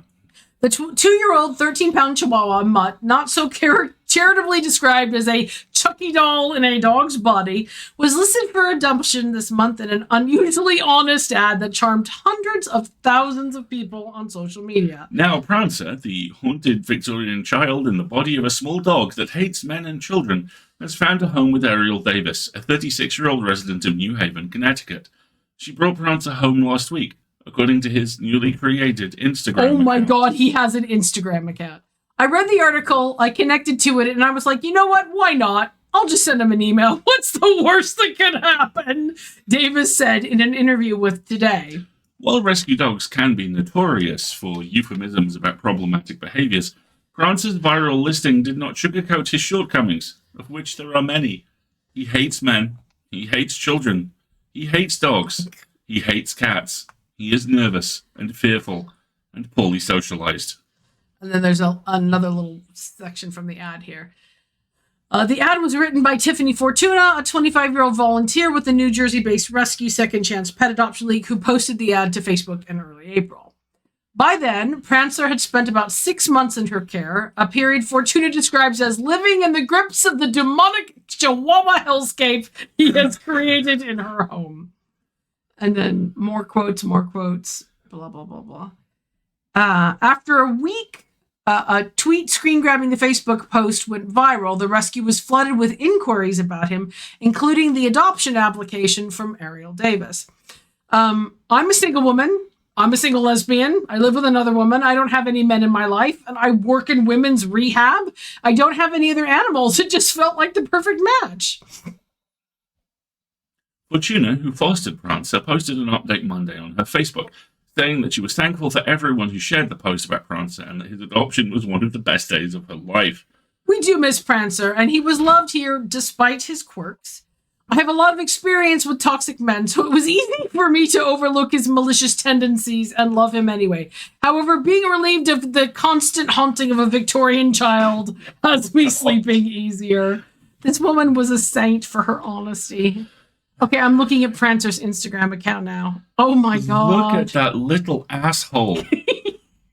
Here, let me put this in the chat for everybody. It's like someone's taking a photo of a pit bull from very far away. Right? Oh, I mean, they're trying to make him cute with costumes, but you can just tell that's a dog who causes problems on purpose. Amazing. Oh. Well done, you jerk. Cashmere sweater with a bacon, egg, and cheese in the crate, God. man. Talk about ways I'd like to go out into the world. So fun. So funny. Oh, all right. Basically a puppy. So full of hate. A puppy full of hate, right? Exactly. Okay. I think we should wrap this up. Let's talk about upcoming streams, and you're going to have to pull this because my brain is about to turn to goo. It is all good. Today is Wednesday. As a certified xenophobe, I am very happy to be very far away from that creature. Fair enough. You will next see us on Friday when this week's issue of The Full Lit that I spent most of today writing is going to come out. It's got loads of podcasts in it. You'll love it. It's great. You've been listening to Ethics Town, haven't you? I've listened to all of Ethics Town. Oh my gosh. I am now traumatized in the very best of ways. Oh, I'm sorry. We'll It's okay. It's very much a recommendation. Join us in our trauma. Then on Sunday, we're going to stream something. Yeah, we don't know yet. It may be time to cause goose problems on purpose because we have finished Toem and it's We don't really want to dig in on something we new. don't really want to dig on something new, and we may take this as the opportunity for Sunday's stream to be the last stream of the year, and then we'll just bring everything into a land in the future. KB, I agree completely. Ethics Town does have a banger of a theme song. Ooh. And Doc, you are absolutely right. That wasn't what I said out loud. There was a point in episode 4 where I went, Louis, no. Out loud. And I heard Louis go, Louis, yes. Oh, Louis always yes. Oh no, I'm gonna have to listen to this. It's very, very good. So Sunday we'll January Johnson, beloved. Yeah, Sunday we'll have something. I'm not sure what the something. Maybe I'll go look up. We were so bad. That is such a perfect description of it. Affectionate. How dare you? Okay, you will have to tell me more. Okay. So that was Sunday. Something's gonna happen on Sunday morning. I don't know. We'll figure it out. It'll be fun. Improvise. We'll find out together. And then next week is our very last stream of the year. And so I'm hoping that we'll have our annual fan art roundup, a little video ready to go. That is the plan that I have for this weekend. And then we have there was an idea. We want to play Actually. And by Actually, I mean I want to win by playing Actually against Alasdair. And Wendy is determined to be the host. And I think that sounds wonderful, but we need questions. So if you have Actually style fan questions, please point them our directions. Otherwise, we might have to get together and figure out how it is we are going to do. There's even more. There's even more Prancer. She has no regrets. Viral demonic chihuahua. Actually is a game show from Dimension 20. And the point of the game show is that the host will read out a statement about something fanish, and you have to identify what about that statement is inaccurate. This is a Brandon Lee Mulligan game, can you tell? But we want to play it because it sounds really fun. And there was a play at home board game, but it was only released in the US, so we can't get our hands on a copy of it. So if you have questions about like some of the games that we've streamed or books that we've read or anything like that, Come let me beat Alasdair at a trivia game. That would be great. Thank you very much. I believe the quote that lives rent free in my head is accuracy described as shenanigans on the being right about stuff show. Yeah, that's basically the premise. Yes. I have in my hand a collection of incorrect statements about the things you know and love. Your job is to identify the inaccuracy. Yes, indeed. Exactly. Well done, Wendy. Nicely done. Also, it sounds like Wendy's found like Discord servers or like lists of questions that have been asked. I'm like, oh gosh. Also, real quick, we had a first-time chat go by literally as we were just wrapping up. Hello, first-time chat. So nice to see you. We have an extensive VOD catalog. Please go check that out. You'll find out what we have all up in there. Yeah, exactly. Well, it's funny you should mention that anyway. But it's time to wrap up. Leave them wanting more. Leave them wanting Always more. leave them wanting more. Thank you very much for joining us, everybody. I'm exhausted. I'm going to take a shower. And I've been Alasdair. Am I supposed to now say and I've been Marguerite? Because I've gone in a circle and I'm very tired. It's okay. It was going to be, I'm exhausted. And I've been Alasdair. Thanks for joining us, Brandon. Thank you so much for joining us, Brandon. Have a good night, everybody. We will see you next week or join us on Sunday. And this has been fun. Who knows what it is we're going to do. It's going to be stuff. Mind your Crash Team Racing. It could be Ghost Starian. I mean, it could be causing problems on purpose. I'm going to look up Little Nightmares, though. I'm going to look up Little Nightmares and see if maybe that's something we can play. All right. You want to do it again? I've been Alasdair. I've been Marguerite. And this has been fun. We'll see you next time. Good night. Bye. I have to find the right button to push now. I'm so underprepared tonight, chat. I'm so sorry. Have a good night.